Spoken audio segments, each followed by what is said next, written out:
안녕하세요 여러분, 지니입니다. 오늘은 오랜만에 공부 팁 영상을 들고 왔는데요. 여러분들 공부할 때 스터디 플래너 작성하시는 분들도 있고 안 하시는 분들도 있을 텐데 저는 고등학교 때 스터디 플래너를 정말 유용하게 잘 썼거든요. 그리고 대학교에 와서도 할 일이 많으면 이제 플래너를 쓰고 그거에 맞춰서 공부를 하곤 하는데 제가 고등학교 때 썼던 플래너들의 사진들이 제가 제 공스타그램에 보면은 거의 다는 아니지만 많이 올라가 있어요. 제가 찍어서 올렸던 것들은.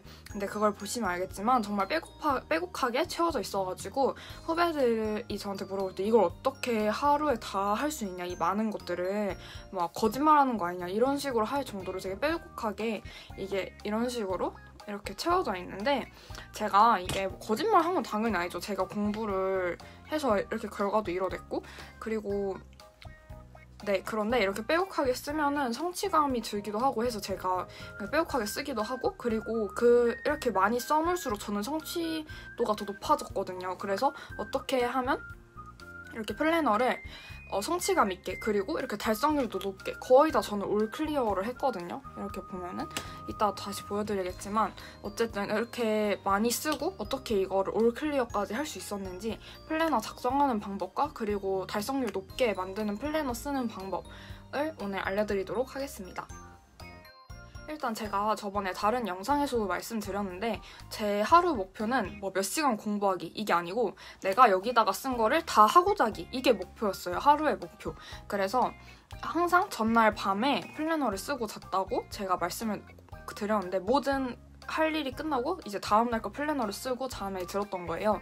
그래서 아침에 일어나서 바로 공부하기를 시작했던 건데 일단 저는 굉장히 세세하게 작성을 했어요. 그래서 뭐 예를 들어서 그냥 간단하게 쓰는 분들도 당연히 있는데 저는 수학 문제집을 만약에 오늘 5장, 6장을 풀 거다? 이렇게 하면은 3장씩 나눠가지고 써놓는 거예요. 왜냐면 6장 한꺼번에 다 시간 내서 풀려면 뭔가 하기도 싫고 중간에 그냥 내일 이거 나머지는 내일 할까 이렇게 생각이 들 수도 있으니까 아예 한 항목을 뭐 3장 이렇게 나눠놓는 거예요. 그래서 뭐 수학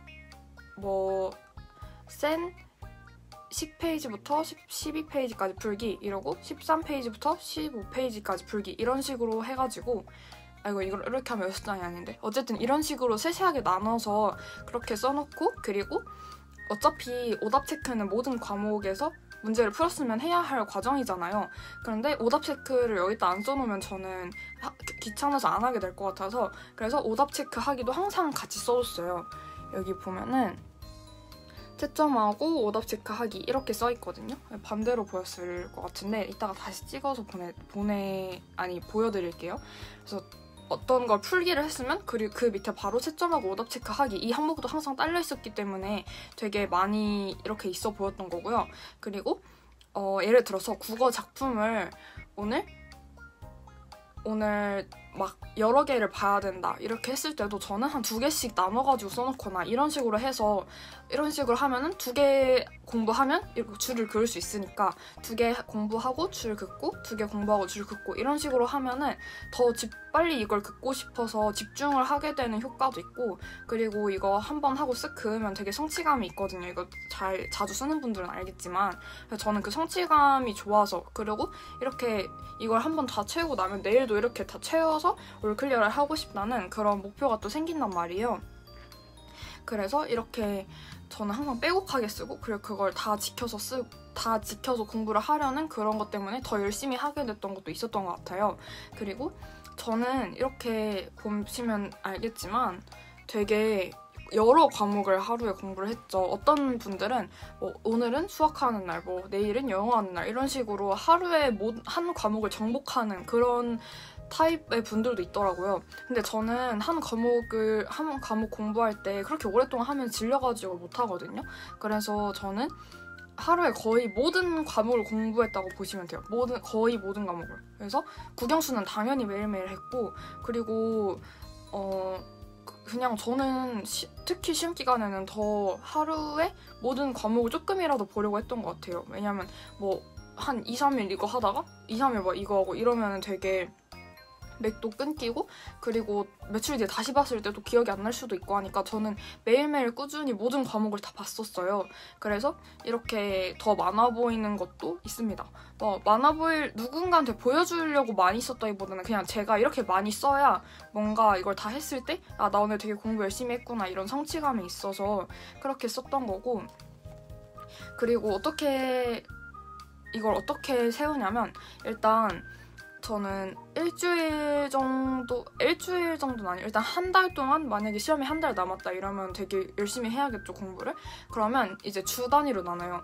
뭐 이번 주에는 어디까지 끝내고 다음 주에는 어디까지 끝내고 시험 2주 전에는 뭐 하고 시험 1주 전에는 뭐 하고 이렇게 대충 저는 루틴이 있었거든요. 그래서 그거는 제가 내신 공부법 영상을 찍어놓은 게 있으니까 그걸 참고하시면 될 것 같고, 어쨌든 그렇게 주 단위로 제가 계획을 어느 정도 머릿속에 생각해놨었어가지고 저는 그래서 이 데일리 부분 말고 맨 뒤에 보면 막 이런 빈칸 메모장이 있거든요. 여기에다가 여기다가 과목별로 시험 전에 어떤 걸 해야 되는지 그걸 다 썼었어요. 그래서 보면은 일단 시험 보기 전까지 국어를 몇 회독 할 건지, 그리고 뭐 수학을 몇 번 풀 건지 이런 식으로 대충 제가 세워놨었으니까 이제 그거를 맞춰가지고 주 단위로 계획을 세워놓는 거예요. 그래서 그거를 이렇게 맨 뒤에 있는 메모장 부분에다 쓰고 그거를 이제 매주 이제 월요일 시작할 때 생각을 하는 거예요. 이번 주에는 뭐 수학을 몇 단원부터 몇 단원까지 풀 거면 이제 그거를 일주일로 나누는 거죠. 그래서 매일매일 조금씩 풀면서 이제 성취해 나가는 거예요. 그리고 제일 중요한 거는 시험 범위가 어느 정도 되는지 알고 있어야 그걸 분배해서 공부를 할 수가 있거든요. 그래서 시험 범위를 대강 어느 정도 하는지를 예측을 하고 있어야 계획성 있게 공부를 할 수가 있어요. 그래서 이렇게 뒤에 메모장에다가 뭐 국어는 뭐 어떤 선생님의 어떤 범위까지가 시험 범위일 거니까 나는 이 범위를 공부하기 위해서 교과서를 몇 회독하고 프린트물을 몇 회독하고 문제집을 풀고 이런 식으로 할 일을 다 써놓은 다음에 그 다음에 이제 그걸 주 단위로 계획을 짠 거거든요. 그래서 주 단위로 계획을 짤 때는 저는 포스트잇을 이용을 했어요.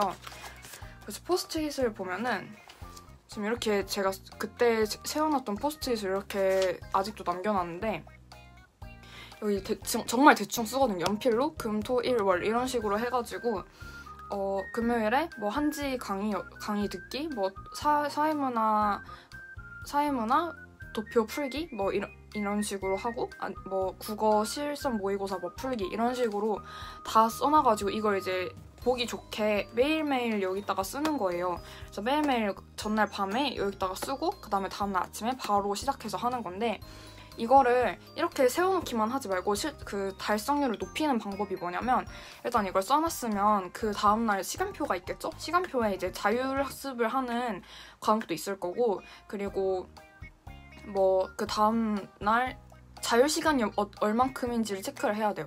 그래서 예를 들어서 뭐 체육 시간에 뭐 날씨가 안 좋아서 이날 자율을 할 것 같다 하면 이제 여기서 어떤 부분은 이건 체육 시간에 하면 되겠다 이런 식으로 전날에 미리 저는 체크를 해놨었거든요.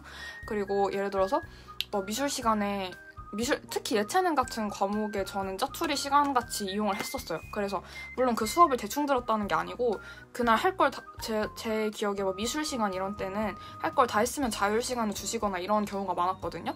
그래서 그때 수학 문제집 같은 걸 챙겨가가지고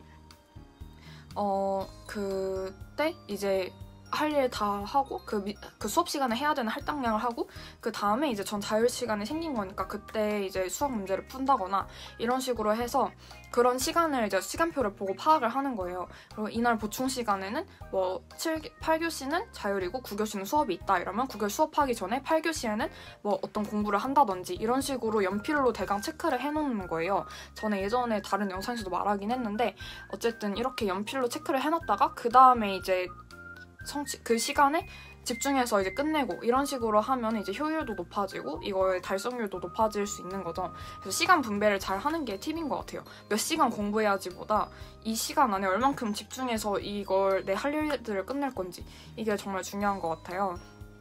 그리고 저는 정말 플래너가 없으면 공부를 못할 정도로 플래너를 정말 항상 갖고 다녔거든요. 그래서 이렇게 동기부여를 할 수 있게 저는 제가 다른 영상에서도 말씀드렸지만 이화여대 가고 싶어서 공부를 열심히 하기 시작했다 했잖아요. 그래서 맨 앞에 이렇게 물론 여기에 지금 다니는 건 아니지만 이렇게 대학교 로고랑 학과 이름 그리고 20학번 이렇게 해서 내가 여기에 다닐 거다 이런 생각으로 여기다가 이렇게 학교 마크를 대문짝만하게 붙여놓고 이렇게 매일매일 보니까 이걸 펼칠 때마다 난 이 학교에 열심히 해서 가겠어 이런 식으로 생각을 해서 열심히 했던 것 같고, 그리고 이제 조금 플래너를 제가 썼던 걸 보여드리자면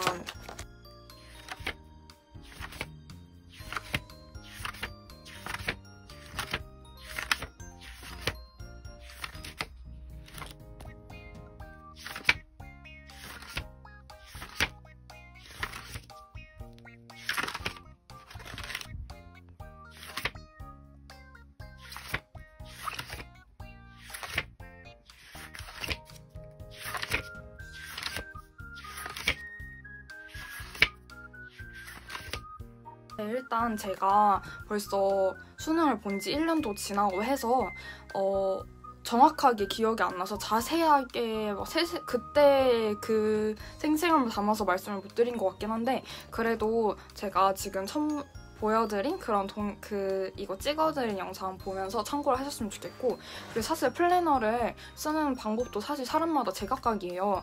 아무리 공부를 잘하는 분들이라도 저처럼 이렇게 자세하게 안 쓰고 뭐 그냥 간단하게 쓰는 게 나는 시간도 아끼고 좋다 이런 분들도 있거든요.